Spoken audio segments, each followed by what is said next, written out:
"No space for your children," Mother stated bluntly. My sibling shrugged. "It's preferable without them." I simply grinned.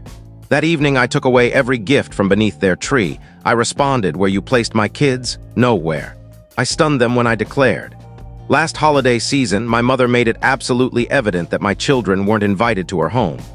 I was positioned near her kitchen counter, clutching a tray of fresh-baked cinnamon buns, when she gazed at me and uttered it so straightforwardly I believed I'd misunderstood. "No place for your children this year." Her tone remained steady. No regret, no justification, just a drink from her cup as if we were chatting about the climate. My brother Matt barely glanced up from his device. He merely rolled his eyes. "It's superior without them regardless." I remained there briefly, cinnamon buns cooling in my grasp, pondering if this was a prank. But their expressions showed only apathy. As if my twins Alex and June, 5 years old and bursting with vitality, weren't even members of this household. So I smiled. I didn't debate, didn't elevate my tone. I just nodded gradually, said okay, and departed. That night, while they were attending a local gathering, I returned to their residence using a duplicate key they'd overlooked I possessed. I didn't damage anything, didn't create disorder. I just silently, methodically eliminated every single gift from under their Christmas tree. The ones I had packaged, the ones I had purchased, the pricey beauty kit for Mom, the rare edition records for Dad, the newest fitness tracker for Matt, all vanished. I placed a single adhesive note under the bare tree. It read, "Where you positioned my kids, nowhere." Then I returned home and arranged those gifts under our tree, mine and the children's. We celebrated our own holiday, just the three of us. I informed them that Grandma and Grandpa were ill and Matt had gone on a trip, so it would be a snug celebration at home. They were delighted. Warm cocoa, animated shows, and opening presents they had no clue were originally not for them. The following morning, my phone began exploding. Unanswered calls, messages, even an angry message from my mom questioning if I'd gone insane. I didn't answer, but that was merely the start. I reside 3 homes away from them, same road, same community. They never imagined I'd truly begin distancing myself, not genuinely. I've been their financial supporter since my advancement 5 years back. I've cleared their vehicle debts, funded their trips, handled Matt's housing costs twice, all under the pretext of kin aiding kin. But something shifted that day, something aligned. I recognized how expendable we were to them, how my children were a bother, and for once I wasn't going to accept it. That was the holiday. By the new year, the true retribution had already commenced. New Year's Eve was once my mother's top celebration. She'd host these elaborate themed events where locals squeezed into their cramped sitting area, feigning they weren't irritated by one another the remainder of the time. Everyone contributed costly beverages, and somehow, I always supplied the seafood platter and covered the adornments. This time, I didn't attend. I remained home with the children. We constructed a blanket shelter and viewed classic animations until midnight. I shared one picture, just one, on social media. The twins enveloped in twinkling lights, chuckling with their drink containers. "Happy New Year" from our intimate small group. 2 hours later, Matt remarked, typical indirect hostility. "Guess some of us are above family now." I disregarded it. That week, Mom phoned me 4 times. No recordings, just repeated missed calls. She never recorded messages. She desired me to pursue. She aimed to induce guilt without stating anything explicit. That was her tactic, always has been. Instead, I dispatched her a note, brief and distant. "I've chosen to pause from serving as your monetary safety net. Please modify your finances accordingly." She viewed it, never responded. I learned from the neighbor Lydia that my parents had reserved a spring voyage. I also learned their payment was rejected. Twice. I had terminated the backup credit line I had provided them years prior without notifying them. I reasoned if my children weren't accepted in their existence, my funds shouldn't be either. I wasn't anticipating the rap on my door that Saturday dawn. It was my father. He positioned himself in his casual sports shirt, no greeting, just this astonished look as if he couldn't fathom I hadn't alerted them. He blocked the card. We couldn't even cover the airfare to Miami. I conveyed the reality it wasn't my responsibility anymore. He inquired if I was truly going to allow my own parents suffer like that after all they'd provided for me, and I posed one query back. All like what? He remained there, hunting for a response but produced none. They had always portrayed their oversight as standard, their detachment as training, their lack of interest in my children as being too aged for commotion. And I had endured it for years, assuming perhaps they were simply poor at expressing affection. But that day, witnessing my father so insulted that I had dared cease funding his way of life, it was like a veil was drawn aside. They didn't view me as kin. I was an asset, a purse with a soul they never planned to nurture. So I reached a conclusion. No more meals, no more festivities, no more offerings. And from that day forward, I ceased taking the extended path by their residence. I didn't gesture. I didn't monitor their correspondence while they were away. I ceased feigning. I existed on this avenue now, but not for them. A few weeks later, I began observing minor details. Their front yard, typically meticulously kept, began developing spots.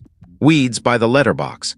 The sort of issues my dad would have scolded Matt and me about in our youth. Their entry light dimmed and remained off. I understood precisely what was occurring. They were declining. It didn't take long before I received the call I anticipated. Not from them, no, they had sufficient arrogance to evade that, but from the dental clinic. They still listed me as the urgent contact and payment source. I had entirely overlooked. They'd arranged a checkup, and the assistant politely asked if I'd prefer to maintain the $580 amount on my account. I informed her no. I instructed her to erase my details from all records. 2 days later, my mom forwarded an email. Subject line, "We must discuss." She began by expressing she was let down in how I'd managed matters, that it was unjust to involve the youngsters by distancing them. Then she transitioned to how we're all facing difficulties currently and how kin should unite in tough periods. I gazed at that phrase for an extended time. Kin should unite. The identical woman who didn't desire my children in her residence now wanted me to handle her dental visits. The identical woman who once informed me I was being theatrical when I wept from fatigue after my spouse departed. Who informed me that if I couldn't maintain my home organized, perhaps I shouldn't have had children so early. That identical woman now sought mercy. I didn't answer. Instead, I gathered my children and inquired if they enjoyed visiting grandma's. June said no because grandma never embraced her. Alex said he longed for the treats, but not the way Grandpa instructed him to quiet down.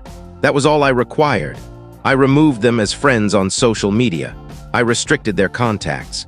I settled the final small amount on the services they had somehow persuaded me to and deleted my name from the profiles. They detected it quickly. That weekend, I received another guest. This time it was Matt. He arrived in his typical faded sweatshirt and baggy pants, as if he still believed he was 22. He didn't even greet.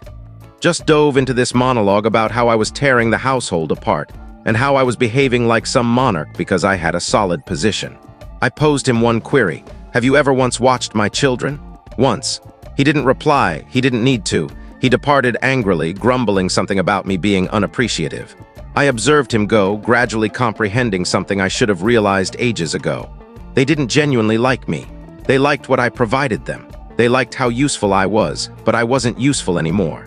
And now they were uneasy. Good. It began with a notice. Yard sale. Saturday, 8 a.m. with uneven crimson pointers directing straight to my parents' driveway. I didn't consider it much initially. Perhaps they were at last clearing the upper storage or disposing of those pointless seasonal ornaments nobody requested. But Saturday morning revealed a different tale.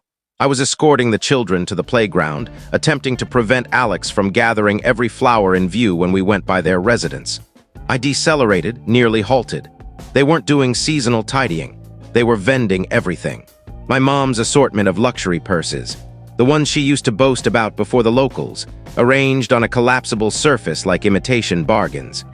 Dad's golf equipment was marked at $35, scribbled in dark marker. There was a container filled with sealed beauty products, the type I used to purchase her every holiday. She never utilized them, but she didn't exchange them either. She just stored them, for resale evidently. And right there amid the disorder, the glass serving dish, the one I wasn't permitted to handle as a child. I observed a young person offer a $10 note for it. No bargaining, I didn't utter a word. Just continued strolling with the twins and informed them we'd pause for frozen treats after the playground. That evening, there was an envelope in my letterbox. No postage, just my name inscribed in rigid, direct strokes. My mom's script definitely. Inside, one page of ruled paper. First, I assumed it was correspondence, but it wasn't. It was an inventory, every alleged concession they had made for me, every courtesy, every advance I never solicited. Bullet points. Permitted you to reside after university split, 3 months without charge. Covered $200 for your vehicle power source in 2011. Watched the kids for 2 hours when Alex had that illness. Welcomed you for the harvest feast in 2019 when you were down. At the base, she had penned, we never requested anything. Until now, I just examined it. No closing, no real plea. Just the indirect hostile calculation of individuals who believed nurturing a child was an account you could reactivate whenever you felt impoverished. I didn't react. I placed the note in the miscellaneous compartment where it fits. But that wasn't the conclusion. Lydia from opposite the road approached me while I was carrying in supplies a few days later. She was reluctant, obviously awkward, but eventually she whispered, "They're informing folks you've experienced a collapse. That you've been unpredictable, that you've altered." Of course they were. I had altered. I ceased supporting their existence. I ceased providing offerings and services and courteous small deceptions. And now evidently I was psychologically unsteady. That night I detached my parents from all formal matters. I revised my urgent contacts at employment. I contacted the twins' institution and erased their names from the collection roster. I even ensured they couldn't renew medications under my coverage. I should have done it ages ago. Then came the package. It appeared on my threshold 2 days later, enclosed in soft-colored wrapping, no message. My mom had delivered it personally according to the entry camera. It was allegedly for the children, something for the spring holiday. She hadn't even troubled to tap. I didn't unwrap it. I placed it in the corridor storage and didn't reconsider. But that same evening, just prior to midnight, someone rapped. Not once, not continuously, just one firm rap. I reviewed the camera recording. It was Matt, positioned there in the shadows, gazing at his device, not pressing the chime. He remained for a complete 2 minutes, then pivoted and strolled back along the road toward their residence. He never sent a note, never phoned. The next morning, one of my wheels was deflated, cut straight across. It was the initial time I experienced genuine apprehension. Not rage, not irritation, apprehension, because now it wasn't about funds. It wasn't about being omitted from the holiday or manipulated into covering dental procedures. It was about dominance, and they didn't possess it anymore. I summoned a recovery vehicle that morning, didn't even attempt to repair the wheel. I knew it had been severed deliberately. Neat cut, no hole, it was a signal. I just didn't know what they anticipated me to do with it. Rush back, plead to rejoin the household, compensate them as before. So they erred in judgment. I didn't contact authorities, not yet. But I preserved the recording, stored it to 2 separate online storages marked distinctly, just in case matters intensified. And they did. 3 days later, I received a call from an unfamiliar number. It was the community overseer for their association. My parents had overlooked their recent 2 fees. Not typical of them, the lady stated. They were attempting to contact a relative to resolve it, and my name surfaced because I had once settled a yard maintenance penalty for them years prior. I chuckled, actually chuckled. Informed her she might want to reach someone who still regards them as kin. Then I disconnected. The next day I witnessed something astonishing, a relocation vehicle, not at my location. At first I thought they were departing, at last. But then I noticed the containers weren't tagged for safekeeping or shipment. They were merely piled on the grass like someone had begun organizing, became alarmed, and surrendered. My dad was on the line, striding. My mom sat on the entry with shades on, just sitting, not assisting, not conversing, just observing vehicles go by. I didn't approach. I didn't propose aid. Because the reality was I finally felt liberated. Not in a spiteful manner, not in a vengeance dream. Released. They were crumbling under the burden of the existence I used to sustain for them, and now that I wasn't supporting it, it was falling apart. Then came the tipping point. They arrived jointly at my door. No alert, no message, just 2 outlines on my entry in the midst of a weekday. I opened the entrance because I wasn't scared of them, I just wanted it concluded. My mom initiated with this extended address about how households argue, how pressure causes people to utter things they don't intend. My dad referenced that he'd located a counselor they were prepared to consult, as a group. That was the climax, a counselor after all. I informed them I had already begun consulting one, and she assisted me in realizing something. I owed them zilch. Not my funds, not my moments, not entry to my offspring, not a place at my gathering. I didn't increase my volume, I didn't weep, I just stated it. You're not beneficial for me, for my children. This is finished. My mom began to utter something, but I shut the door before she could complete. I observed through the viewer as they remained there. And then they departed. They didn't rap again. That weekend, I reserved a seaside cottage just for me and the twins. We constructed sand structures, launched a wind toy, observed the dusk, consumed oily promenade snacks. I didn't share anything, didn't message anyone, didn't review correspondence. I finally felt joyful, not eased, not arrogant, joyful. And for the first time in my existence, I didn't require anyone else to endorse it. A month elapsed, perhaps slightly more, before I received word from any of them again. Not a phone, not a rap, not a message, just quiet. Serene, consistent quiet. And for the first time, I comprehended how noisy their existence used to be in my life, even when they weren't present. The strain, the remorse, the anticipation that I'd ultimately yield, I didn't. And they must have at last grasped that, because then came the email. Not from my mom, not from my dad, from Matt. Subject line, "Let's converse like adults." I almost didn't access it. I was inquisitive. The note was concise. He composed that my parents had lagged on home loan installments, that they'd secured a home equity line a few years back, one I wasn't aware of, to finance the voyage I never learned about, that they were confronting eviction if they didn't settle the amount. Then at the bottom, one sentence. They always assumed you'd rescue them. What now? There was no remorse in it, no acknowledgement of what any of them had committed. Just a sour small memo that reeked of bitterness and urgency. I didn't respond. A few days later, a sale notice emerged in front of their residence. It didn't even endure a full week before it had a crimson, reduced cost label attached across the base. I suppose folks didn't want to overcompensate for a 4-room with flaking covers and a lifeless yard. That Sunday, the children and I were cycling past the avenue when we saw it. A relocation vehicle. A genuine one this time. Doors ajar, furnishings being transported out. They were departing. They didn't glance at me, not once. My dad kept his gaze on the path. My mom stood near the entry with her arms folded, but her eyes didn't rise when we passed. Matt wasn't there.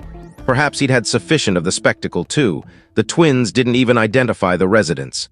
It had been that extended. We didn't decelerate. I thought I'd feel victorious, justified, but I didn't. It felt concluded. Concluded with offering fragments of myself to people who exploited me. Concluded with pretending that lineage creates kin.